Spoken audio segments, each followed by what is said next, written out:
So, did the most intelligent man in Australia, Dictator Dan, really just cancel the Commonwealth Games? Oh, Danny boy, what are we going to do with you?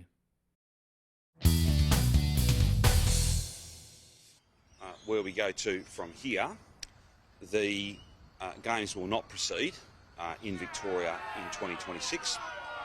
We have informed Commonwealth Games authorities of our decision to seek to terminate the contract and to not host the Games. Now, the last time that the Commonwealth Games was cancelled in Australia was in 1942 and 1946 due to World War II.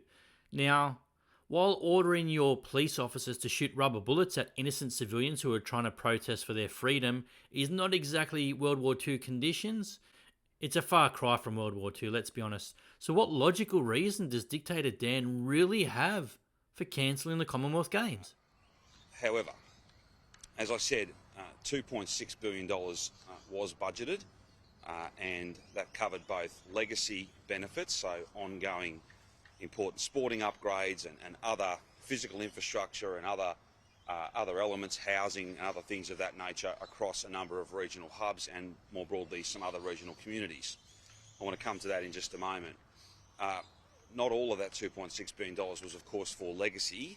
It was for security and transport and all manner of other services, if you like, all other elements of putting on such a big event. What we are going to do, instead of proceeding with games that would cost $6 to $7 billion, we will not have the games, and we will instead, today we're announcing a regional package of over $2 billion, and there are a number of features to that. So Victorian Premier Daniel Andrews, aka Danny Boy, aka Dictator Dan, he doesn't want to spend that money, all those billions of dollars, on hosting the Commonwealth Games. He'd rather put that money aside for a rainy day, spend it on maybe some pharmaceutical material moving forward to keep the state safe and healthy. I mean, he single-handedly put Melbourne on the international stage, becoming the most locked-down city on planet Earth ever, due to his strict enforcement of the mandates in 2020 and 2021. Well, my freedom is being kind of disturbed here. No, screw your freedom. First and foremost, each and every one of the permanent sporting facilities that were to be legacy benefits from the Games will be built, and the Deputy Premier will speak to that in just a moment. There is a very substantial regional tourism fund. There'll be a substantial package of support for community-based sport, and perhaps most importantly, there will be a $1 billion boost for social and affordable housing right across regional Victoria, not just in those hub cities, but there will be at least 1,300 new homes constructed across regional Victoria. This Danny boy, this Dictator Dan, man, can you believe this guy? The yarn that he's spinning. This guy's out of his mind.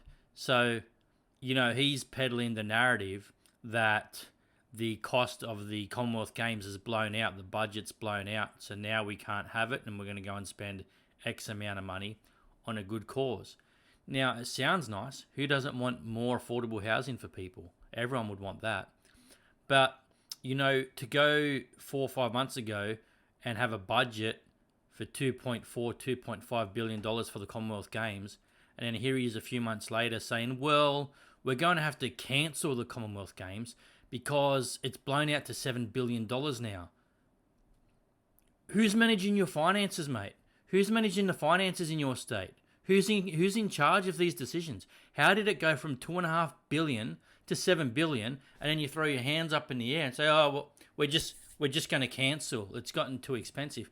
How about managing your budget a bit better, not spending so much on the Commonwealth Games, scaling down the costs a bit, still having the Commonwealth Games, promoting tourism and industry for your state? But like, I know you're that kind of guy, Daniel Andrews. You are that kind of guy. You're just going to double down on this decision. You're going to keep peddling the narrative that you're a good guy and you're trying to do the right thing, and that's why you're cancelling the Games for a better cause. No one's buying it. The athletes certainly aren't buying it. The rest of the state's not buying it. The rest of Australia's not buying it. And to be honest, you're a complete embarrassment to this nation. The rest of the world looks at us. They look at you. We cancel the Commonwealth Games for the first time since World War II. You're an embarrassment to this nation. When you look in the mirror, what kind of man do you see? It's pathetic. You should be ashamed of yourself, Daniel Andrews, Dictator Dan, and those poor athletes. You've hung them out to dry. This represents a massive boost and a direct response to what is perhaps the biggest challenge across regional Victoria and indeed across our state, and that is the supply of housing and the number of housing options that Victorians have before them. That is, in many respects, the biggest and best lasting legacy that we can leave, somewhere to live and a market that has more supply for those who need it. Now, you would think that he would be interested in maybe doing something to get that economy down in Melbourne back on its feet. I don't know, something like letting the Commonwealth Games go ahead, creating jobs, promoting tourism, bringing revenue back to a once bustling Melbourne. But no. That's a waste of money. That's stupid. Already has the lowest credit rating of any state government, and obviously well below the federal government's credit rating. This really, and we have a continuing budget deficit, this really takes us back to 1990 and really raises the prospect of Victoria coming into really serious financial trouble, if we're not already in serious financial trouble. Stay tuned, and Patriot Down Under here has 10 tips to help the average punter down in Melbourne get the economy back on its feet. Alrighty then, so Dictator Dan down in Melbourne thinks that hosting the Commonwealth Games will be terrible for the local economy and a waste of money. It's up to you, the individual Melbourneian, to get the Victorian economy up and running again. So what are 10 things that you can do to help get the economy up and running starting this week? No excuses. Here's Patriot's top 10 tips to get the economy up and running. Tip number 1. Have a garage sale. Hope that some other poor schmuck walking along wants to buy the junk that you can't afford to take to the tip.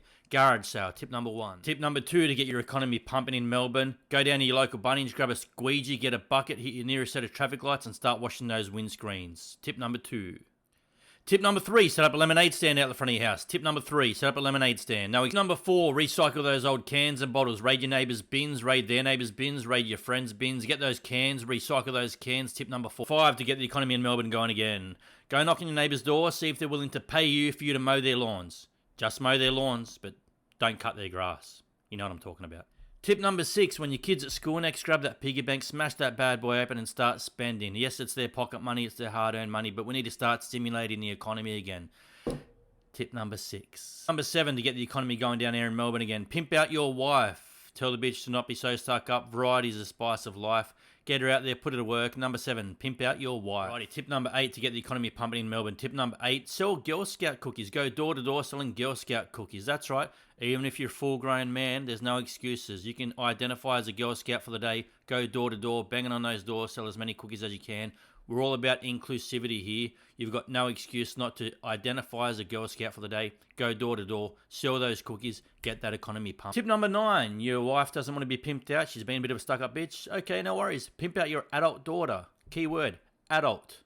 Adult daughter. She's probably going to want to get away from mum and dad for the weekend anyway. Put her to work. Tip number 9, pimp out your adult daughter. Okay, ladies and gentlemen, tip number 10, to get the Victorian economy up and running again, to get Melbourne bustling again, to stimulate the economy, since Dictator Dan does not want to host the Commonwealth Games, and it's up to you. Tip number 10, this is an absolute bulletproof solution. Sack Dan Andrews. He's got to go. There you have it, Patriot Down Under's top 10 tips for a strong economy. Now, in all seriousness, guys, thanks for tuning in. This guy, Dictator Dan, down in Victoria, he's definitely got to go. I don't know how you guys re-elected this guy. I mean, he talks about not having enough money for the Commonwealth Games. Mate, if you didn't lock down your city for 2 bloody years, maybe the state would be in a better shape financially. I'm not going to go on because I could go on all night about this goose. He's an absolute peckerhead. I'm not interested in talking about this guy anymore. Unfortunately, I'm probably going to have to at some point. But there you have it, Dictator Dan cancelling the Commonwealth Games. Don't put him in charge of anything else because he's just going to cancel it. This guy is an absolute embarrassment to the nation. See you next time, guys.